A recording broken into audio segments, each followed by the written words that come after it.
we come to the second lecture on Paradise Lost Book 1.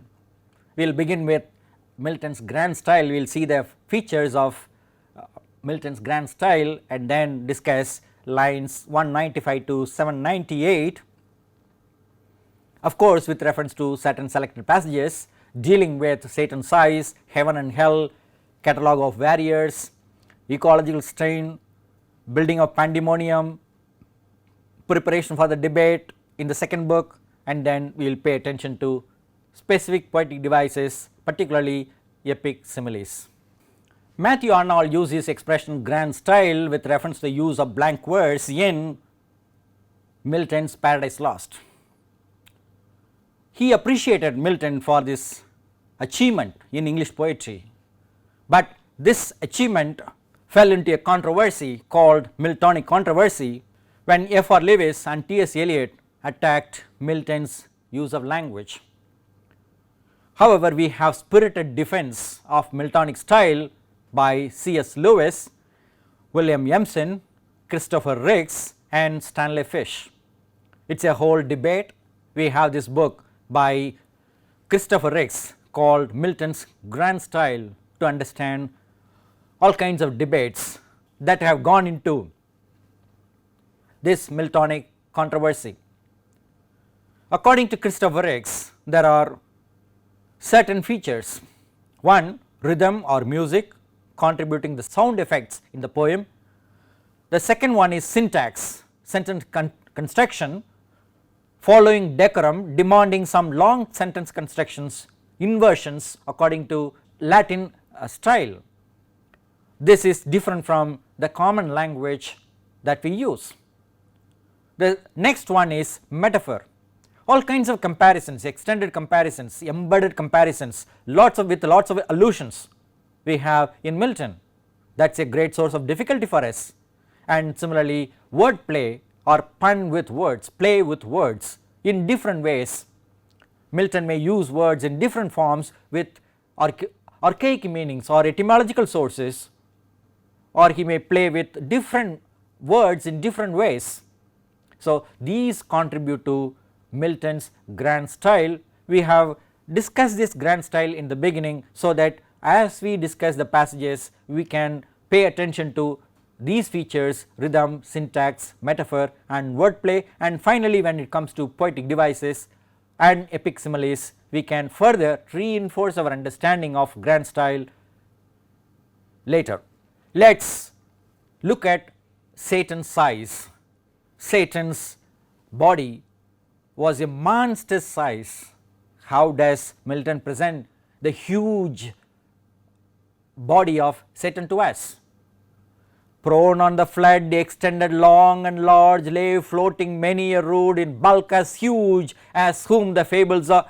Name of monstrous size, Titanian or earthborn, that ward on Jove, Briareus or Typhon, whom the den by ancient Tarsus hell, or that sea beast Leviathan, which god of all his works created hugest that swim the ocean stream, him haply slumbering on the Norway foam, the pilots of some small night foundered skiff, deeming some island off as seamen tell, with fixed anchor in his scaly rind, moors by his side under the lee, while night invers the sea and wished morn delays. The body of Satan was so gigantic, so titanic, something like a titan warring with Jove. And the sea beast Leviathan is also brought in. Such a huge beast is so huge that it could be like an island for a sailor to anchor his ship. Such is the shape of Satan. Very crucial passage for us to understand what is heaven and hell. Farewell happy fields where joy forever dwells, hail horrors, hail infernal world, and thou profoundest hell, receive thy new possessor. One who brings a mind not to be changed by place or time. The mind is its own place, and in itself can make a heaven of hell, a hell of heaven. What matter where if I be still the same? and what I should be all but less than he whom thunder hath made greater. Here at least we shall be free. The Almighty hath not built here for his envy, will not drive us hence. Here we may reign secure, and in my choice, this is the height of arrogance from Satan. To reign is worth ambition, though in hell, better to reign in hell than serve in heaven. What is hell? The mind is its own place, and in itself can make a heaven or hell, a hell or of heaven. He may be pushed down from paradise, that is heaven, to hell, but his mind does not change. He will remain with that ambition to fight with God, to equal or to become superior to God, and his chief philosophy is better to reign in hell than serve in heaven. He does not want to be a servant, he wants to be a master. Master for all things of the world, supreme being of the world. How can there be so many gods with equal power? Satan does not think about that. Satan, I do not care for God, I want to be better than, more than God. This is a typical individualistic Protestant philosophy which has found excellent expression through Milton's character called Satan. That is why many critics have found that Milton is able to express his own independent spirit and mind through Satan much more than anything else. Satan has a shield which is compared to the moon in terms of size. His scarce had ceased when the superior fiend was moving toward the shore from the burning lake. His ponderous shield, ethereal temper, massy, large, round, behind him cast, the broad circumference hung on his shoulders like the moon, whose orb through optic glass a Tuscan artist views at evening from the top of Fiesole, or in Valdarno to descry new lands, rivers or mountains in her spotty globe. His spear to equal with the tallest pine hewn on Norwegian hills, to be the mast of some great admiral were but a van. Very interestingly, Milton brings in the Tuscan optic glass, the Tuscan artist, that is Galileo. It seems that Milton had a chance to visit Italy, and at that time he also had the chance to meet Galileo through that optic, that is telescope. Galileo used to see the sky, moon, planets from that place called Fiesole or Valdarno, and this, through this, by seeing this, here Milton compares the shield that Satan has to the size of the moon, hung on his shoulders like the moon, and also he has a spear which our poet compares to a tall pine, the tallest pine, and also it is like a magic wand. We have a simile here in the form of locust. As when the potent rod of Amram's son in Egypt's evil day waved round the coast, up called a pitchy cloud of locusts warping on the eastern wind, that over the realm of impious Pharaoh hung like night and darkened all the land of Nile, so numberless were those bad angels seen hovering on wing under the cope of hell, betwixt upper, nether and surrounding fires. In this case we have locusts. All these angels were coming together like locusts in the sky, like a cloud in the night, and this is referred to in the form of Amram's son, that is Moses. When Moses came to Egypt and he wanted to cross Egypt to Israel, he was given this kind of situation. We have a list of warriors. I have brought them together in one slide without much description. These are the names, the warriors. He tells, Milton tells or requests the muse, say muse their names, then who first, who last. The rhetorical inputs are there, first, next, behind and all that. Moloch, Chemos, Baalim, Astoreth, Astoreth, Tammuz, Dagon, Osiris, Isis, Horus, Belial, these are the warriors. They have all negative qualities, gods and gods with different kinds of sins, from human sacrifice to lust, so many kinds of ills or evils that these gods do, these warriors do. And these warriors are ready to fight with God, and all of them are ready, they are in place. Satan views or looks at them and then takes pride. His pride, Satan's pride, distends with pride and hardening his strength, glories, for never since created man met such embodied force as named with this could merit more than that small infantry. That is the actual passage we have to look at. But then how is that infantry great? We have further connections through all historical forces or armies described in other epics. So, this kind of description, to understand better, we need to refer to an annotated edition. All kinds of battles that were fought in the past or described in the past in various epics, Milton has brought in here to show Satan was ready to fight with God. We have to remember, again and again we have to remember, that Satan is not exactly the hero, but there is a question about that. This whole epic is presented from the vantage point of the defeated. God defeated Satan, so we have a perspective of this war from the defeated Satan. We have strength and weakness analysis in Satan here. But he who reigns monarch in heaven till then, as one secure, sat on his throne, upheld by old repute, consent or custom, and his regal state put forth full, but still his strength concealed, which tempted our attempt and wrought our fall. Henceforth his might we know and know our own, so as not either to provoke or dread new war provoked, or better part remains to work in close design by fraud or guile. What force effected not, that he no less at length from us may find, who overcomes by force hath overcome but half his foe.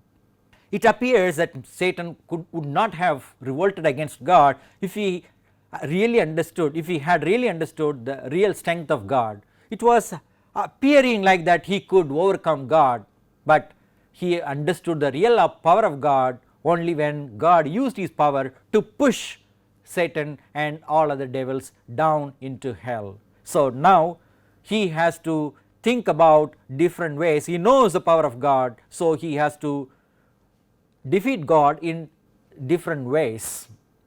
One of the aspects of this war and army and all that is about having lot of wealth, a lot of resources. We have mammon also here in this hell, and there is something to do with ecology, something very interesting in the lines highlighted for you in the last 3 lines here. Mammon is considered to be the god of wealth or riches, or cast a rampant mammon led them on. Mammon, the least erected spirit that fell from heaven, for even in heaven his looks and thoughts were always downward bent, admiring more the riches of heaven's payment, trodden gold, than aught divine or holy else enjoyed in vision beatific. By him first men also, and by his suggestion taught, ransacked the centre, and with impious hands rifled the bowels of their mother earth for treasures better hid. Mammon, the god of riches, he was in heaven along with Satan and others, but he was not happy with the celestial riches. He was happy with the golden riches or material riches which were found in below heaven. So his eyes were always down when he came here. Then along with others he ransacked the center of the earth, he rifled the bowels of the earth, he explored and received or gathered more of wealth from the mother earth. And this has a lot of meaning in the context of the ecological damage that we are doing today. We are exploring the earth for more and more wealth for ourselves, forgetting the health of mother earth. we have this pandemonium. Pandemonium is a word which Milton coined and gave to English vocabulary. Demon, from demon, where pandemonium is a place where demons live, all demons live, that is hell. Mulciber is a man who built this pandemonium. Mulciber in Greek mythology is Hephaestus, and in Latin or Roman mythology is Vulcan. So here he is presented to as, men call him Mulciber, and how he fell from heaven they fabled, thrown by angry Jove sheer over the crystal battlements. From morn to noon he fell, from noon to dewy eve, a summer's day, and with the setting sun dropped from the zenith like a falling star of Lemnos the Aegean's isle. Thus they relate erring, for he with his rebellious rout for fell long before, nor aught avail him now to have built in heaven high towers, nor did he escape by all his engines, but was headlong sent with his industrious crew to build in hell at Pandemonium, the high capital of Satan and his peers. The capital, a straw built capital like that we have here in Pandemonium, that is hell. In this hall the devils will assemble to discuss their strategy. We have a simile, which this is a common simile used in other epics, bees coming together, swarming together. As bees in springtime, when the sun with Taurus rides pour forth their populous youth about the hive in clusters, they among fresh dews and flowers fly to and fro, or on the smooth plank, the suburb of their straw built citadel, new rubbed with balm, expatiate and confer their state affairs. So thick the airy crowd swarmed were straitened till the signal given. Behold a wonder, they but now who seemed in bigness to surpass yet giant sons, now less than the smallest dwarf in narrow room, throng numberless like the Pygmean race beyond the Indian mount or fairy elves. And it continues. Bees, like bees, all of them have come together and they are reduced in size. The devils are reduced in size in smallest dwarfs, and once they are called, once they are given this instruction, they all move from the lake, burning lake. First they move from the lake to the nearby dry land, and then the pandemonium is built there, and then they enter this pandemonium for discussion. It is a wonderful sight of their huge size becoming small and small, and also they become numberless. We do not know how many devils are there, huge numbers. These are the closing lines of book 1. Thus incorporeal spirits to smallest forms reduce their shapes immense, and were at large, though without number still, amidst the hall of that infernal court. But far within and in their own dimensions like themselves, the great seraphic lords and cherubim in close recess and secret conclave sat, 1,000 demigods on golden seats, frequent and full. After a short silence then, and summons read, the great consult began. The great consult began.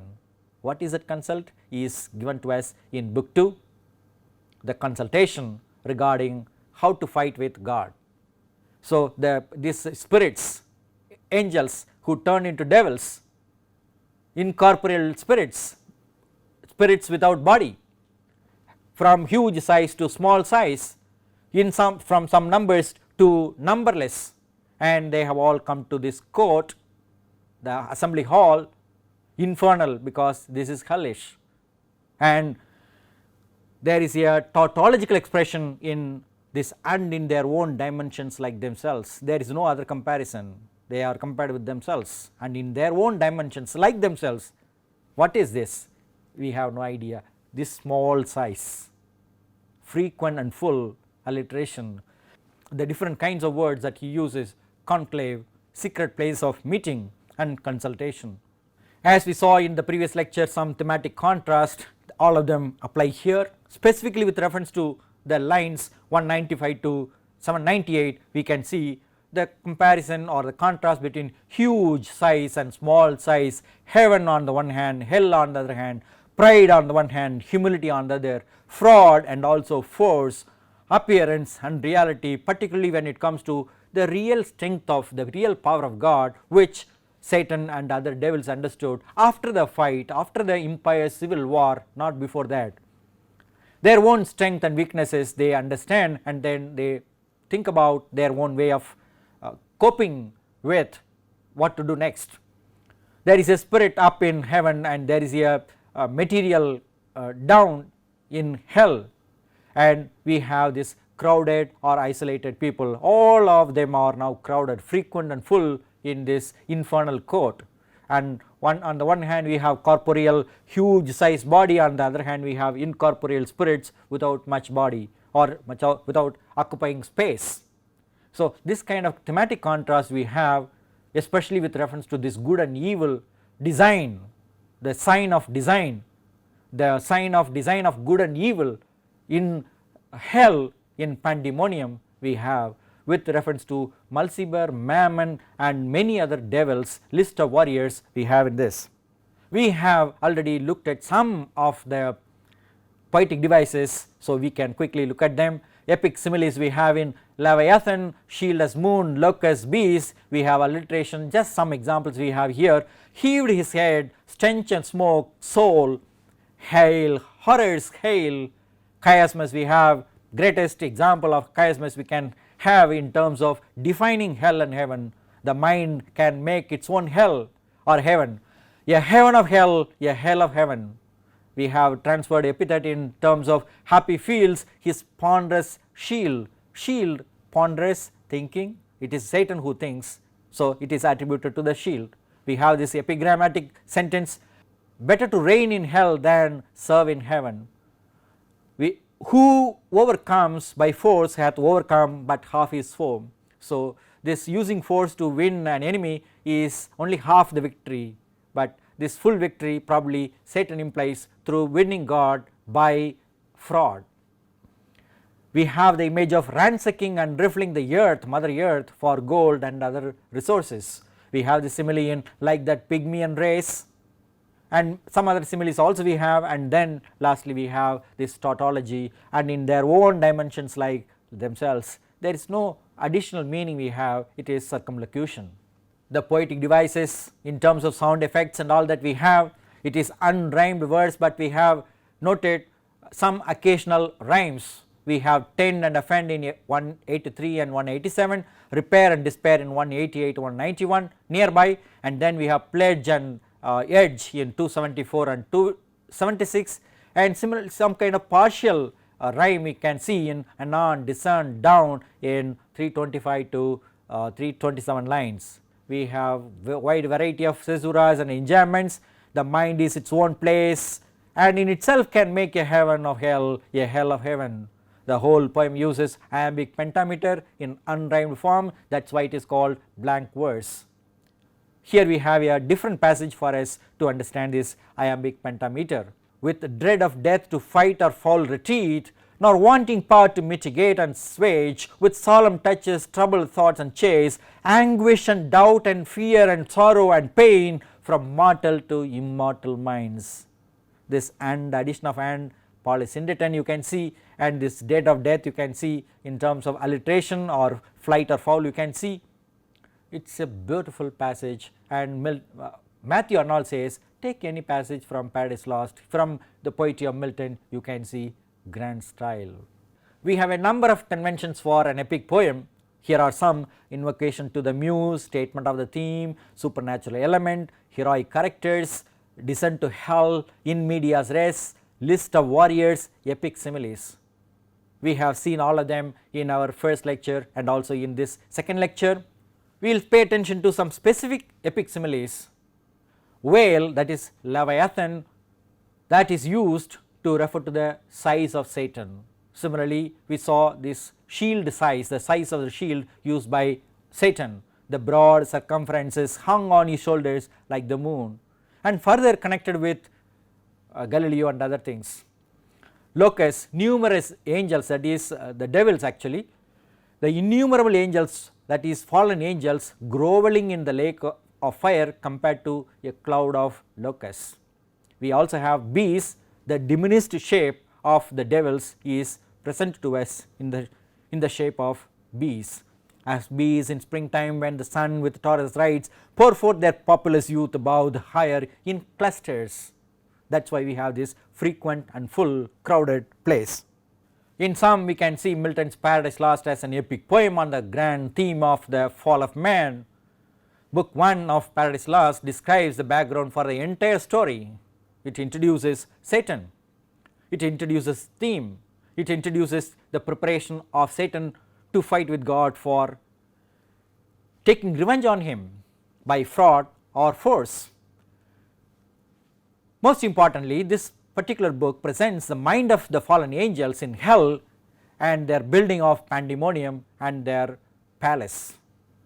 Milton displays his astute scholarship in language, literature, the Bible, philosophy, different forms of government, etc. throughout the poem. Satan's speeches, as we have seen, may be examples of the freedom of speech that Milton argued for in his life. There are any number of readings, critical readings possible. There are many references you can see on your own. These are some suggestive. We can attempt religious reading or secular reading, political reading or didactic reading, that is moral reading, psychological reading or sociological reading, even archaeological and geographical mappings. It is possible to do. So much of information we have in Paradise Lost. We can also think of scientific approach to the poem because it is a poem in the context of growing, advancing science. We have ecological interpretation, we hinted at it in the context of Mammon and his attempt to ransack the whole earth.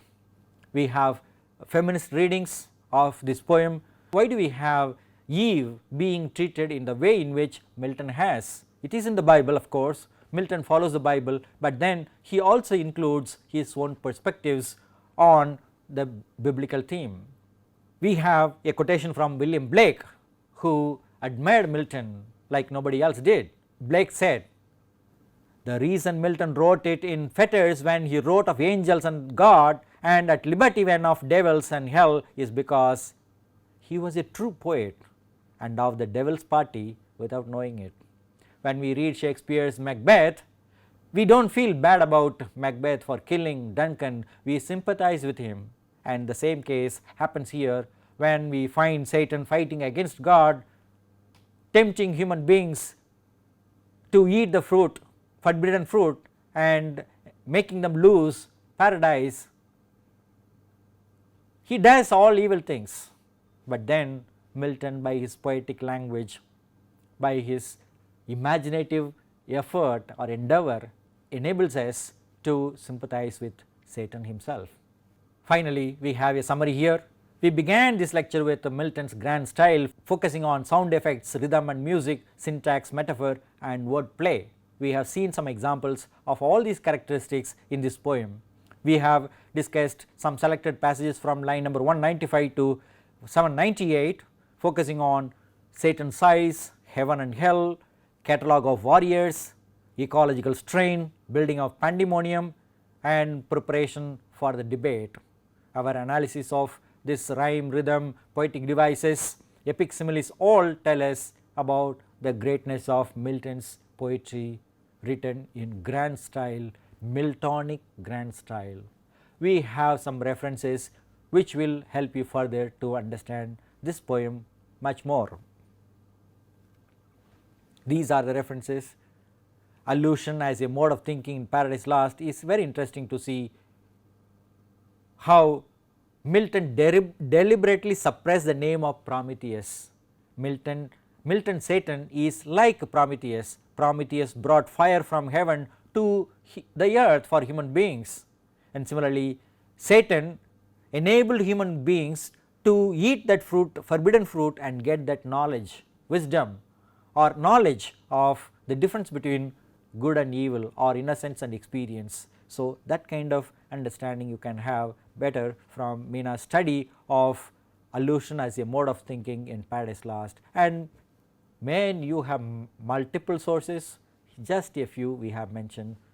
Thank you.